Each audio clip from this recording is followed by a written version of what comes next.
As usual, Fox only cares about voter fraud in the liberal areas. Well, the Wall Street Journal is reporting today that a special police unit that's dedicated to finding election fraud has now basically been put on the sidelines today, just as the polls are opening in Wisconsin. Wisconsin has been a crucial swing state. Its last two presidential races were decided by less than 12,000 votes. What's going on? Joining us now is John Fund. He's the author of Stealing Elections, How Voter Fraud Threatens Our Democracy. John's been working on this story. John, good to see you. Can you explain, if you will, what this unit does and what you have been hearing about what it's not doing today? Well, there's always been concerns about voter fraud in Wisconsin because it's such a closely contested state. 5,000 votes for president in 2000, 12,000 votes for president in 2004 separated the two candidates. Milwaukee has a long history of voter fraud problems. In 2000, a woman was convicted of voter fraud for handing cigarettes out to the homeless people to try to get them to vote multiple times. There have been other problems. A special investigative unit was set up to combat voter fraud. They looked at what happened in the 2004 election, and they found an organized illegal attempt to subvert that election. They found thousands and thousands of suspect ballots. They found people voting more than once. They found people who were ineligible. They found illegal absentee ballots. This year, they were planning to get a head start on this and try to actually stop the fraud, act proactively. But last week they were called in and told that the unit was going to be effectively disbanded. They were going to be assigned to other places. There was going to be a new unit set up to take over their job, but these people who were in the new unit had no experience, and they would not be allowed to go out and make calls on polling places they thought were suspicious. They would have to sit there and wait for calls to come in. It's like if you're worrying about arson on Halloween. You can't go out and stop the arsonist. You have to wait for the fire department to call and say there's a fire. Well, the question then, John, is why? Why would the police department take those actions? So I believe that this is happening because there's the voter fraud situation in Milwaukee is not being treated as seriously as it should be.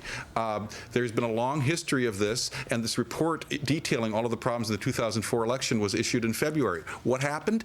Nothing happened. The legislature, the city council, the mayor effectively did nothing, and the media has not really reported it. Interesting. And just in the interest of fairness and balance, the Milwaukee Police Department tells us that they say the unit actually hasn't been changed or disbanded. Well, they admitted to me that there have been changes. They just don't call them substantial changes. And secondly, I have one question. If the unit has not been disbanded, why is Detective Mike Sandvik, a 32-year veteran of the Milwaukee Police Department, whom the police chief himself says has been a fine policeman and has had a good record, why is he retiring this week in disgust because of the way this unit is being treated? Why? I don't know. The police chief apparently doesn't have a full answer for that. Yeah, we encourage our viewers to take a look at John's column today. It's in the Wall Street Journal. John Fund, who has been doing some great work on this topic all along. John, good to see you. Thanks. Thank you. They didn't give us any details because they had to cut away and let us know what the average Joes think about the election. And my local news stations weren't any better. Here's what they thought was interesting.